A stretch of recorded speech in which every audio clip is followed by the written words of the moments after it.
What's up YouTube? Welcome back to another video.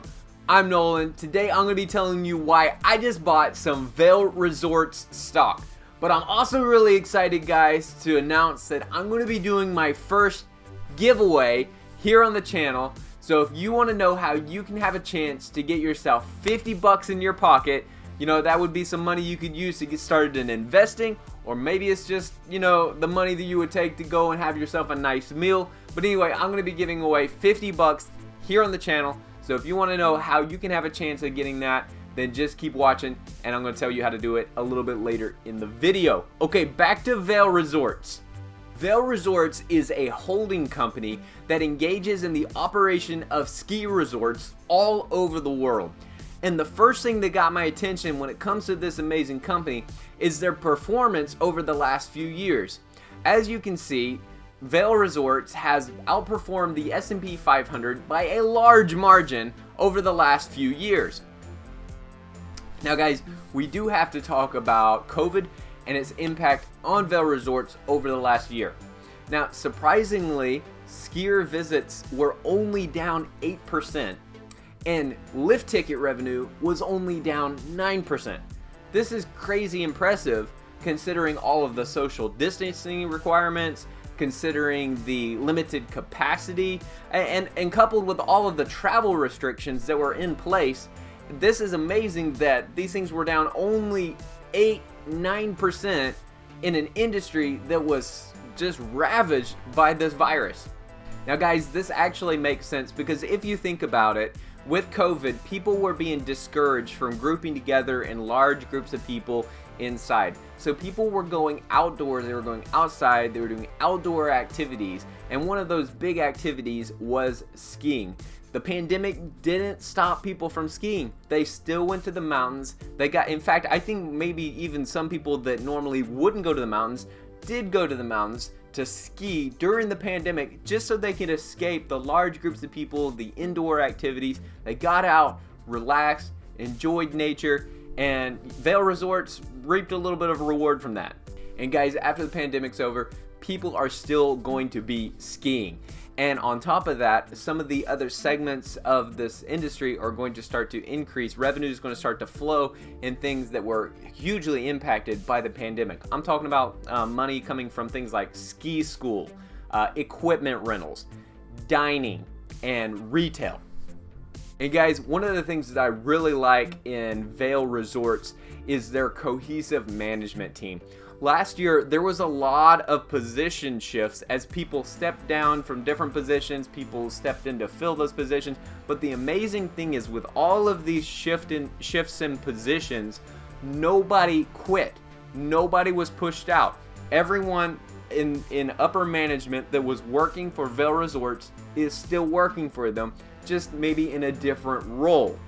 I have a link to all those management shifts down in the description if you're interested. Patricia Campbell, she is the current president of the Mountain Division. She's going to be stepping down to a level of senior advisor. She's been with the company for over 20 years, and I see this as she's wanting to retire, but she doesn't want to get out of the company completely.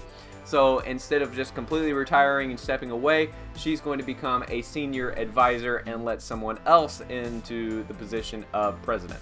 And that person is James O'Donnell. He's the guy that's going to be taking her place. He's also a veteran with the company. He's been there for many, many years, and I think he's going to do an awesome job.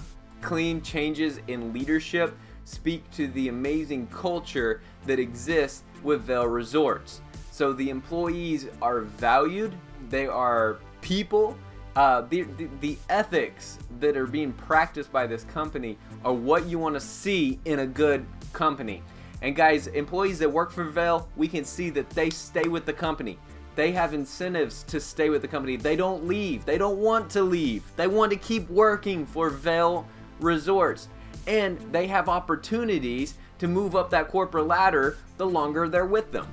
37 resorts worldwide, and if you're an avid skier, you've probably been to one of their resorts. And guys, as we emerge from the pandemic, revenue is sure to increase as people come out in droves to spend time with the family and enjoy the great outdoors.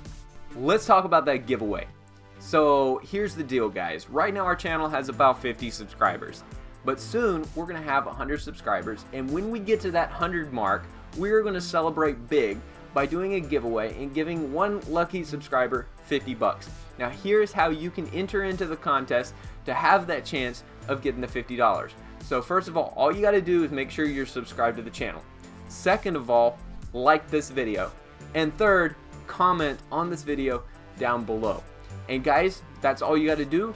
We're gonna choose a random person that does all three of those things, and we're gonna give them the $50 as soon as we hit 100 subscribers. And guys, I'm doing this because I really appreciate our investing community, and I want to be able to give back in some way, and this is just one small way that I can give back to y'all, because y'all are awesome and amazing, and I really appreciate you. The last thing that I want to address in this video, guys, is the answer to this question. Why is it so difficult for us to make a purchase when it comes to a stock? Why is it so difficult for us to buy into a stock when the market is on the downtrend? When things are in the red, why is it so difficult for us to press that buy button? And so we're going to answer that question, because we know that we're supposed to buy low, but so many times it's difficult. We don't want to buy when a stock is crashing, when that stock is in the red. We don't feel that same urge to buy as we do when it's in the green. So the urges that we have psychologically are different from what we know is right in our head.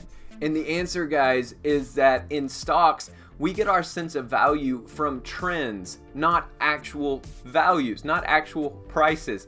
So when it comes to a company, our sense of value psychologically is this stock increasing right now, or is it decreasing? And if it's decreasing, psychologically, we give it a lower value than if the stock is actually increasing, regardless of what the price is and whether it's actually a good buy in that moment. This is completely different from everything else that we buy or sell. Think about if you go and buy a loaf of bread. You know how much a normal loaf of bread usually costs, and so you know when you're getting a deal, because psychologically the value is attached to the price.